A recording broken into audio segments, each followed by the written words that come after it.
GMC Handwara के लिए बहुत बड़ी बात है, जिस तरह से आज डायलिसिस को यहाँ पर आपने खुद इनागुरेट किया, तो किस तरह की सहूलियत आप बहाल रही?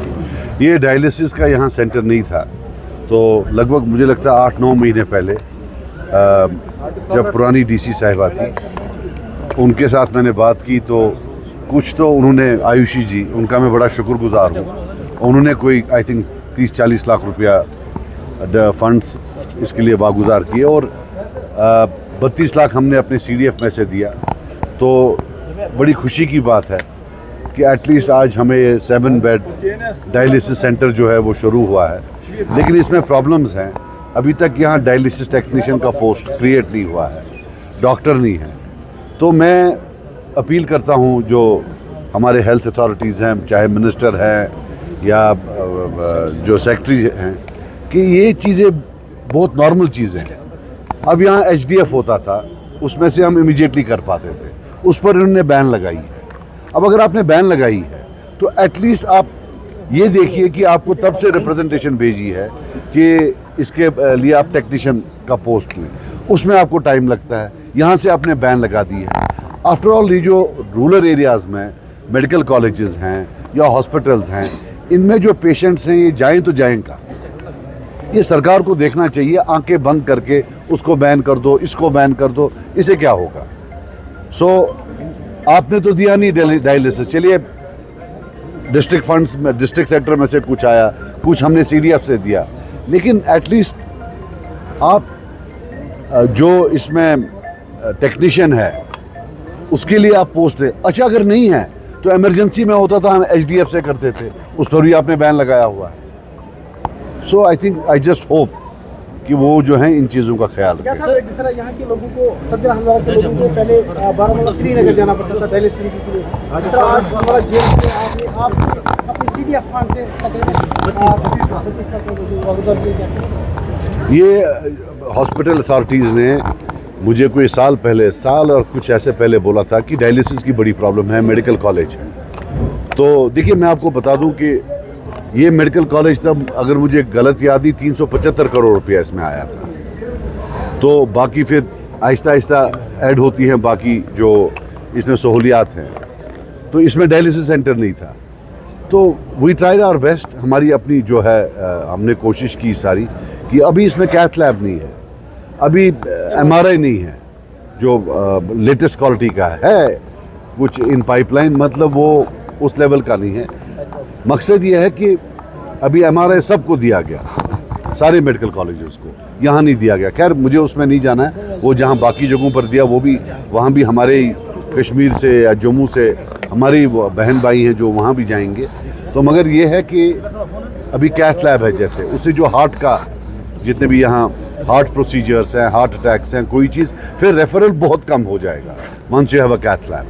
तो उसके लिए भी इंशाल्लाह हम कोशिश करेंगे, उनको बता देंगे। लेकिन आई थिंक थोड़ा बहुत हेल्थ डिपार्टमेंट को भी सर, GMC हंदवाड़ा की डेडलाइन 2028 है, तो अभी लग नहीं रहा है कि कोई कंक्रीट स्टेप ले लिया जा रहा है कि जिसमें कंस्ट्रक्शन हो जाए, तो उस हवाले से यार इसमें मैं कुछ नहीं कह सकता हूँ। अब हम भी तंग आ गए बोल बोल के, हमें भी अब शर्म आती है। लेकिन जो इसमें अफसरान हैं या जो मंत्री लोग हैं, उनको शर्म नहीं आती। अब क्या करें? पैसा मरकज़ ने भेजा है, किसी के घर से नहीं आ रहा है, मरकज़ ने पैसा भेजा है, 375 करोड़ भेजा है, और पिछले 10 साल से शायद अब ये पाइपलाइन में है, और आप खर्च नहीं कर पा रहे हैं, और फिर आप बोलते हैं हम तक है नहीं कुछ। इसमें किसी से आपको कोई परमिशन नहीं लेना है, आपने सिर्फ ज़मीन तय करनी है, उसमें आप पॉलिटिक्स कर रहे हैं। आपको शर्म नहीं आती है? आपके जो लवाकीन हैं या आपके जो रिश्तेदार हैं, उनको यहाँ नहीं आना है? यहाँ हमारे रिश्तेदारों को, हमारे भाइयों को, हमारे लोगों को आना है।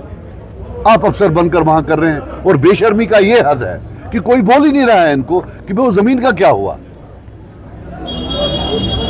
अब क्या करें, इसमें क्या कह सकते हैं? उस तानाशाही के खिलाफ सजाद बिन लोगों ने पहले बताया कि बाज़ाब्ता प्रोटेस्ट होगा, वो प्रोटेस्ट अभी तक देखने को नहीं मिला है। अपनी तरफ से जो कर सकते हैं किया, लेकिन नहीं हो रहा है। असेंबली में सवाल उठाया। अब जब आगे सिस्टम ही इतना बेशर्म हो, देखिए मैं आपको बात बता दूं, हम यहाँ आते हैं, अभी यहाँ काफ़ी लोग अंदर आए तो मैं बाहर आया गुस्से से, क्योंकि सिस्टम नहीं है। वहाँ एक पेशेंट है, इसमें इन्फेक्शन का खतरा होता है। अब मुझे जहाँ मुझे फ़ख्र है मैं यहाँ का एमएलए हूँ, लेकिन वहाँ मुझे तजलील भी होती है। सिस्टम ऐसा है, जो ही कुछ होता है यहाँ से सोशल मीडिया पर आ जाता, हमने किया। जितने भी यहाँ लोग हैं जो कॉलेज जाकर भी अनपढ़ रहे हैं, जो यूनिवर्सिटी में जाकर भी अनपढ़ रहे हैं, उनको मैं बता दूं कि एक क्रेडिट दें आप पहले जो एमपी हैं यहाँ के, इलेक्टेड एमपी, जो हंदवाड़ा के भी एमपी हैं और बारामूला के भी, वो इंजीनियर साहब हैं। उनको शायद पता है कि जो एमपी का रोल होता है वो होता है foreign policy, defence policy, economic policy, central state relationship. ये जो म्यूनिसिपल फंक्शंस होते हैं, हेल्थ, रोड, एजुकेशन, ये सरपंच यानी कि पंचायत, टाउन कमिटीज़ और एमएलए और लेजिस्लेचर, मिनिस्टर्स, ये स्टेट या यूटी के होते हैं, ये उन तक होता है। आईन में कोई ऐसा रोल नहीं है जहां एमपी या राज्यसभा मेंबर या कोई और लिखे और उनको एक्सेप्ट किया जाए। हाँ, चिट्ठी आप भी लिख सकते हैं as a journalist, recommend civil society कर सकती है, रेकमेंड मिस्टर हिटमुड भी कर सकता है। तो तजलील हो रही है पॉलिटिकल सिस्टम की, जो ये यूनिवर्सिटी में जाकर पढ़े हैं लेकिन फिर अनपढ़ रहे हैं। मैं उनसे बिलखसूस का, एक तो वो है जो बेचारा स्कूल गया ही नहीं, वो हमारा भाई है, कम पढ़ा है, कोई बात नहीं है, लेकिन अल्हम्दुलिल्लाह मैंने देखा कि उनको अल्लाह ताला ने बसीरत दी है समझने की। लेकिन जो यूनिवर्सिटी में पढ़कर भी अनपढ़ हैं, उनको बता दूं कि ये आपका रोल नहीं है। आप तजलील सिस्टम को मत करिए, अपने आप को तजलील मत करिए, अपना तमाशा और हमारा तमाशा ना बनाइए प्लीज़। आप जितने भी रिजेक्टेड लोग हैं, ये किसी और हाउस में जाकर, अब आप देखिए एक खत मैंने देखा नड्डा साहब को, आपका हेल्थ डिपार्टमेंट है, आप उनको जो है खत लिखिए। अच्छा, यूटी का एक और चीज़ है, दिल्ली ने अगर हमसे पावर लिए हैं, जो बाकी पावर बचे हैं वो हमारे मेंबर पार्लियामेंट में उनको वापस दे रहे हैं। कैसे? वो सवाल पूछ के जो सवाल असेंबली में पूछने हैं वो पार्लियामेंट में पूछ रहे हैं। क्यों?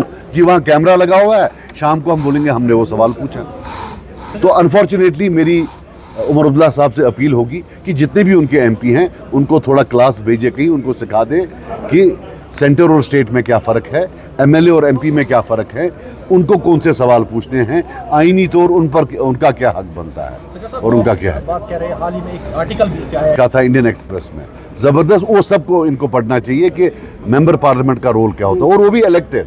अब जो अनइलेक्टेड है, ये रिटायर वाला मामला, उनका सिलेक्टेड, उनका समझ ही नहीं आ रहा है, तू कौन तो मैं खाम खा। सजाद साहब, उमर उद्दीन पे काफ़ी ज़्यादा एलिगेशन लगते हैं। वहाँ हम बना रहे हैं मेंटल जो एरिया उधर, वो है ना, वो टॉप फ्लोर, इंशाल्लाह। ये उनके लिए जो पढ़ने के बाद भी अनपढ़ है, वो ऊपर वाला, उधर उनका दिमागी काफ़ी ज़्यादा करप्शन के ये लग रहे हैं कि उमर उद्दीन साहब ये कह रहे हैं कि एसीबी, सीबीआई, पुलिस उनके पास है, वो इंडिपेंडेंट इन्वेस्टिगेशन क्यों नहीं कर रहे हैं? नहीं, बिल्कुल मैं एग्री करता हूँ, यस, इसमें होना चाहिए।